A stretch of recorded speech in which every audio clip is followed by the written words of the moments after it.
시청자 여러분 안녕하십니까. 우파 유튜브 채널 신복방송입니다. 지금부터 방송을 시작합니다. 방송 시작 전에 붉은색 모양의 구독 버튼과 알람 및 좋아요를 눌러주시면 방송 제작에 큰 힘이 됩니다. 지금부터 방송을 시작합니다.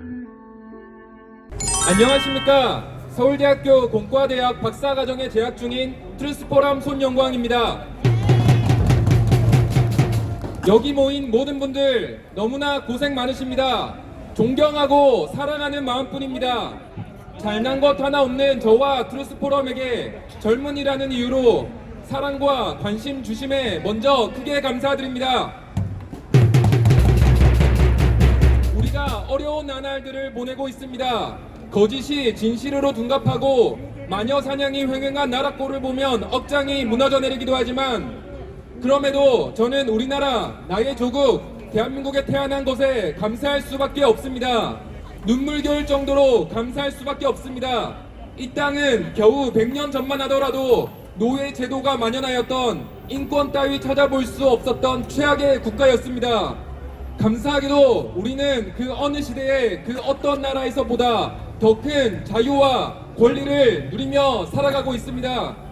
유토피아를 상상하자면 유토피아에 미칠 수야 없겠지만 인류 역사를 생각하건대 20세기 후반에 대한민국 이 땅에 태어난 것만 하더라도 과분한 축복을 받았음이 확실합니다. 저희 아버지는 목사입니다. 겨우 경제적으로 자립한 시골 마을 교회의 목사 가정에 태어나 유년 시절 동네에서 가난한 축에 속했습니다. 가난한 것이 싫어 교회 마당에 누워 종종 혼자 울기도 하였습니다. 그러나 부모님으로부터 성경으로부터 감사라는 덕목을 배웠습니다. 하나님께서는 우리에게 범사에 기도하고 감사하라고 명령하셨습니다. 나중에 알고 보니 감사는 보수주의의 핵심적인 덕목입니다. 내가 마땅히 받아야 할 것, 권리에 집착하는 것이 아니라 받은 것에 감사하며 내가 마땅히 베풀어야 할 것, 나의 책임과 사명에 집중한다면 필연적으로 좌파 사상에 빠질 수가 없습니다. 그렇기에 저는 부모님께 정치에 대해 따로 교육받은 적이 없음에도 성년이 된 후에 자연스레 우파가 될 수밖에 없었습니다. 맞습니다. 박수! 여러분, 반면에 주로 좌파들이 늘어놓는 불평이라는 것은 늘어놓기 시작하면 끝도 없는 것입니다. 완벽한 사회 따위는 어디에도 없었고 앞으로도 없을 것입니다. 저들은 그 이상과 현실에 간극이 존재한다는 사실을 악용하여 국민들을 선동해 왔습니다. 이렇게 거짓말은 역사, 경제, 정치 등의 분야를 막론하고 수십 년간 퍼져왔습니다.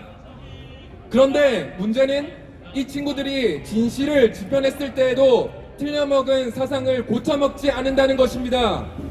대기업에서 맞벌이하는 신혼부부 선배는 30대 초반에 부부 합산 연봉 2억의 수입을 가지고도 자신이 서민이라고 합니다. 아직 서울에 집이 없다고요. 대출이 많다고 합니다. 이렇게 불평을 끝도 없이 늘어놓는 서울대 출신 선 후배들을 너무나 많이 보았습니다. 자신들은 1% 부자면서 국민들을 선동하여 저기 재벌 0.1%를 같이 욕하자고 합니다. 이런 사람들이 나중에 어떤 인간이 되겠습니까? 조국 같은 인간이 되는 것입니다. 맞습니다. 자기는 끝도 없이 정의로운 줄 착각하면서요. 여기 계신 젊은 분들과 경찰분들도 정신 차리십시오. 좌파 위선자들이 좋은 구호를 외치는 것 같지만 실상 자기들의 배를 불릴 뿐입니다. 대기업 노조가 파업하는 만큼 회사는 글로벌 경쟁 시대에 출고 단가를 맞추기 위하여 중소기업을 압박할 수밖에 없습니다.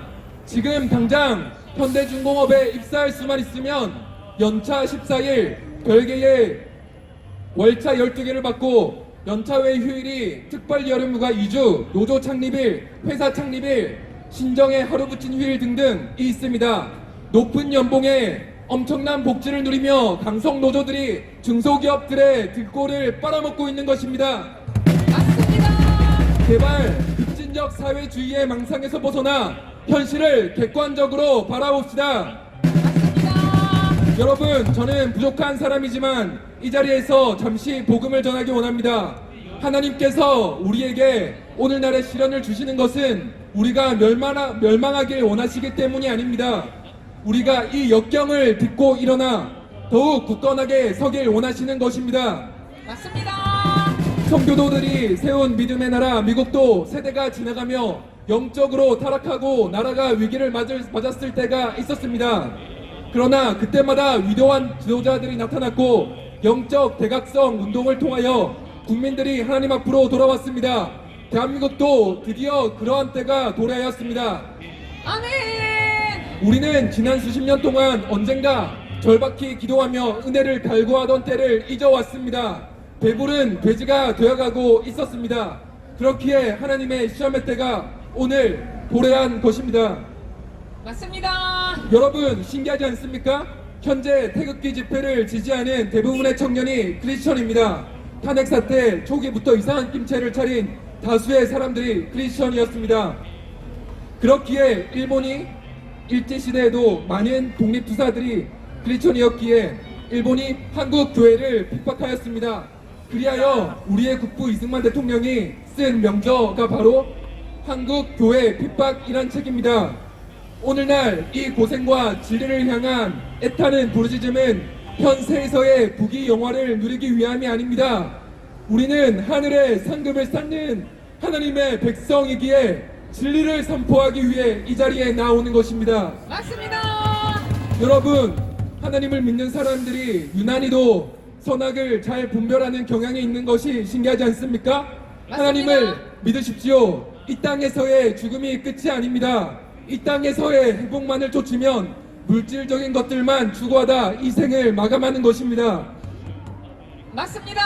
그러나 하나님의 백성된 우리는 그 너머의 것을 바라보기 때문에 이 땅에서 어떤 고생된 일을 하든지 하나님께서 기억하시고 하늘나라에서 우리를 위로해 주실 것입니다. 여러분, 속는셈 치고 교회에 나가서 성경을 읽어보십시오. 우리가 영적으로 회복되었을 때에 상상하지 못할 정도의 큰 복과 거룩한 사명을 하나님께서 허락해 주실 것입니다. 아멘. 할렐루야. 네, 저는 오늘 독서 모임을 하고 오느라 조금 늦었습니다. 참여자 중에 중도 좌파 성향 친구도 몇몇 있습니다. 그들과 토론하고 합의점을 찾아내는 것이 쉬운 일만은 아닙니다.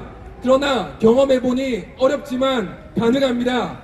설득하고 전도하길 포기한다면 대한민국에는 미래가 없습니다. 많은 좌파 친구들과 토론해 보았는데 친일파 청선에 대한 역사 왜곡과 근현대사 왜곡이 너무 심합니다. 그걸 깨부수는 것이 현실적으로 가장 중요한 포인트라고 믿고 있습니다. 여러분, 지키는 자 없이 지켜지는 것은 없습니다. 우리가 지킬 것은 진실입니다. 행하는 자 없이, 전하는 자 없이 바뀌는 것은 없습니다. 우리가 해야 할 것은 오늘을 기억하는 것입니다. 그리고 전하고 가르치는 것입니다. 네. 마지막으로 네. 구호를 외치겠습니다.